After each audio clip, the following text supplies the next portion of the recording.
Hi, and welcome to this live reading from Isle of Wings by E.A. Burnett, and this is presented by Itsy Bitsy Book Bits.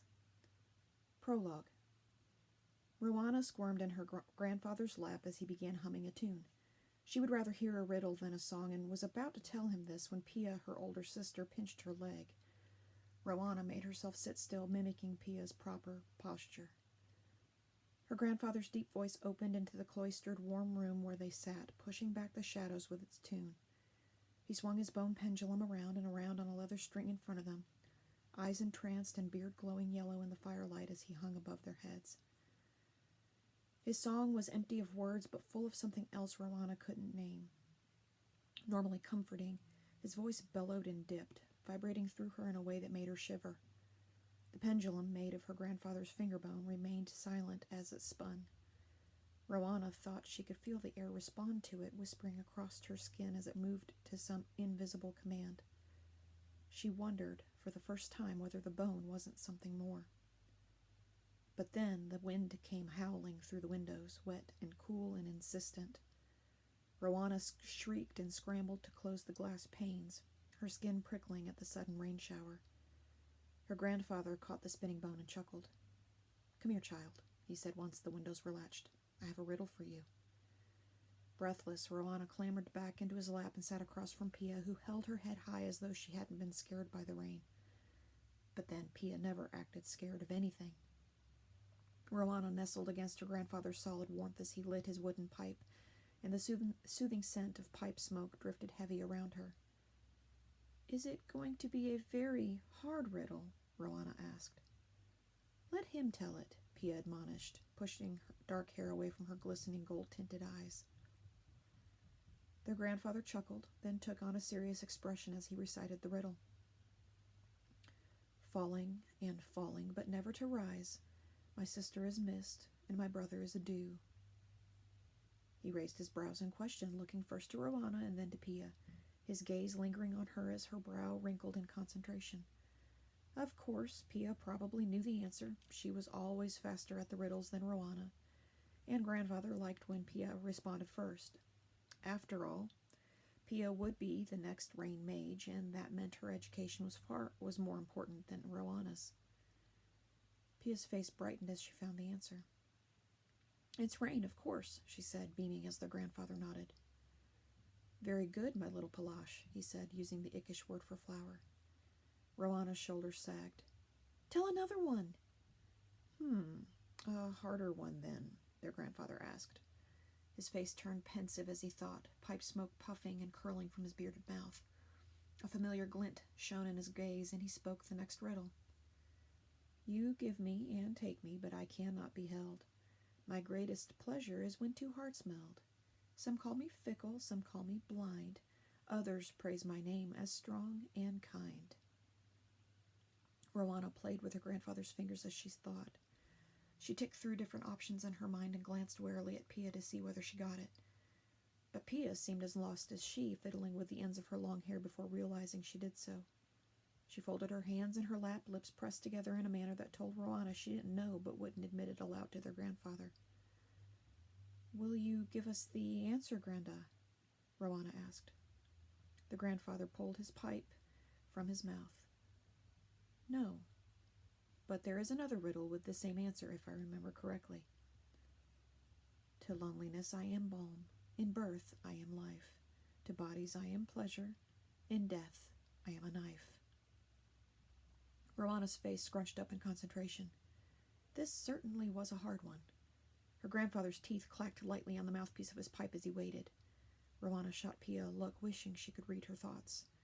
Surely Pia would get this one before her again. Rowana felt her face grow hot as she scrambled to come up with an answer, feeling each moment that Pia would have the answer before her. She felt childish tears beginning to form on her eyes, but blinked them back, angry that her feelings were distracting her from finding the answer. She sucked in a breath, the lines of the riddle running through her head, and suddenly it clicked. "Love!" she bellowed, unable to stop her excitement. Her grandfather laughed and nodded at her approvingly. Triumphant, she looked at Pia, expecting to see her sad, but instead Pia looked at her in a way Rowana had never seen before, as if Pia had found the answer before her but hadn't said it. Rowana smiled hesitantly back at her older sister, not sure whether she should be upset that her sister had let her win this round. Love is the answer, the grandfather rumbled. Love is always the answer. It is what binds us all together, no? Playfully, he squeezed them tight until both Pia and Rowana broke out into gasping fits of giggles. That riddle is very old, he said when they calmed somewhat. Passed down from your great-great-grandfather. You should take care to remember it. Pia nodded and said dutifully, We will never forget it. Rowana sat up straight. We will never forget it. She hoped she looked as serious as her sister. Good, the grandfather said. Now it is time for a story.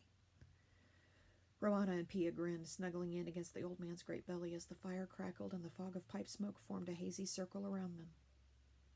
Many centuries ago, our ancestors rowed a ship across the great sky lake, their grandfather began, his voice reverberating through his belly where Rowana rested her head. They sailed over the deepest, darkest waters of the lake where giant squelkins resided, and one particular giant squelkin did not like the shadow of the ship passing over its home. It rose up out of the deep and crushed the ship with its muscled tentacles before eating most of the ship's inhabitants. Those the squelkin didn't eat washed up on the shores of a nameless island, dead from drowning in the frigid, choppy waters. Their grandfather paused, letting the dark image sink in.